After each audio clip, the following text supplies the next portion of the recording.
Well, welcome to Feel Resilient. Who to trust with your health, your liberty, your sustainability, and your spirituality. It's my real pleasure to introduce you to my friend Teresa McCloy of the Real Life Process. Teresa is going to help us to understand first of all, what matters, and then to do what matters. And there's something that maybe like you've struggled like I have. And that is, first of all, to know what matters and then to focus deep into doing what matters. And I don't think it's possible to feel resilient, right? Really, a deep down resilience that you can move forward regardless of the storms of your life, unless you have a deep understanding of knowing what matters and then to focus on those things, doing those things that matter. So I certainly hope you enjoy our discussions on Feel Resilient.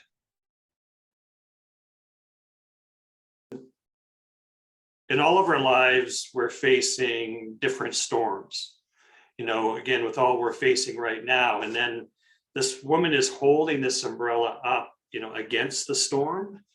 And as our friend Nick, when I talked to Nick about this, he liked that imagery. He said, because, if you're holding an umbrella up against a storm, it doesn't guarantee that a few drops are not going to touch you. But this is the idea of feeling resilient against the storm, or this protection against the storm. And under the umbrella, of course, she's holding it. And then she has her family with her, whatever that family looks like. So, the men in her life, the children in her life, et cetera. Father, husband, etc. And she's holding that umbrella, and everybody under that umbrella is, you use the word rest. I think about the word they have this sense of calm and ease in the storm. So can you reflect just a little bit when I say that, and you have your framework of Feel Resilient process? How do we pull those two ideas together so that with what you're talking about helps to create this image of what Feel Resilient looks like? No, I love the image. I really think, and that's the first time I've heard you share that image. And I love the image of the umbrella, right? And that someone, in this case for you, you visualize, the woman of the family, the matriarch, whatever we would call her, and she has this umbrella and this protection. And so let me share with you, and I'm going to flip through a couple of slides here because I want to share with you this graphic. So for the real life process, so graphically we'll compare the two, right? We'll compare the umbrella of resilience, so that is the protection piece, to this was the visual that I had of, I came from the visual on the left. Work was my identity, who I was through what I did. So I know that you as a doctor, when you meet someone new, even your patients that come into the room, like, you're the doctor. Hi, I'm Dr. Steve. It's the first thing we say so many times. We find our identity in what we do. And the doing piece. So my life in its craziness was, my work was driving my identity, and it came down into my real life. And what I mean by real life is the every ordinary day stuff that I would choose to do, right? What showed up on my calendar was driven by the top of this triangle. And when I got down to that little red section at the bottom, like, I didn't know who myself was. I didn't know the internal piece of me, the resting piece. I didn't know who that was. So my work was to flip the triangle over and say, because the triangle on the left with the red at the bottom, like, it's gonna tip, right? It's gonna always be like this in the storm, as you said. Right. Like it's like the umbrella's flipped upside down, right? You ever had that do it in the wind where the umbrella just literally flips? So it would be like, just being blown away all the time. Every storm that came along, how that played out for me, I'll give a real life example.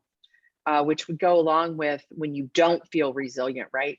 Every time the triangle started to weave, I went and found another job. I went and found another thing to do because I am very creative and super entrepreneurial. And I, as a type 3 on the Enneagram, didn't want to fail at anything.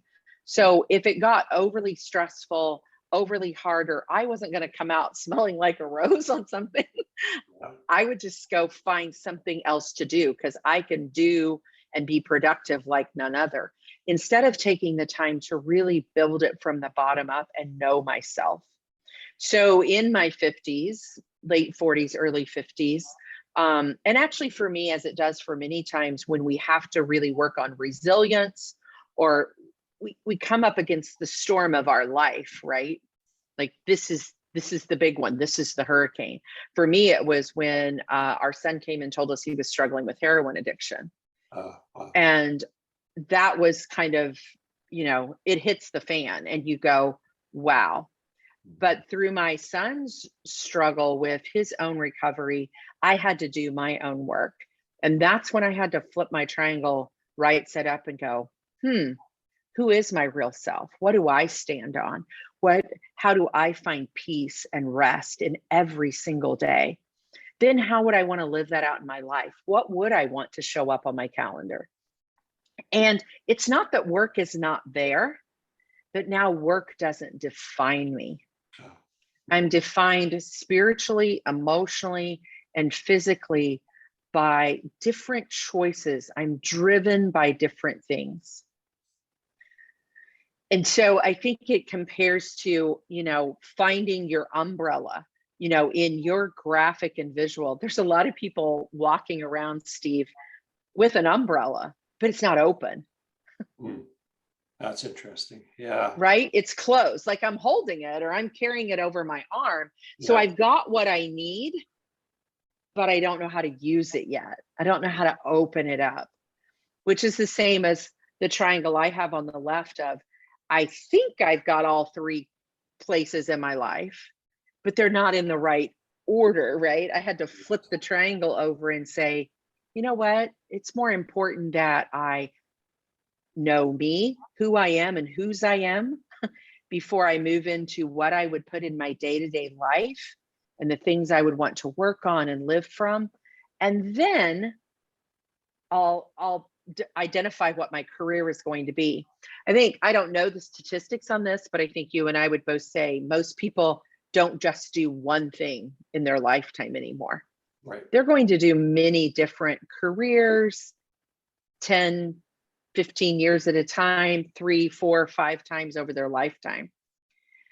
Well, if I just keep leaning into my work, or in your case, keep the umbrella closed, right? And just keep going, I'll figure it out, or I'll only open it when there's a really bad storm. That would be the other kind of scenario I see from, what you shared is I'm only going to open it when it's really bad. Really bad. Yeah. What if I left it open all the time?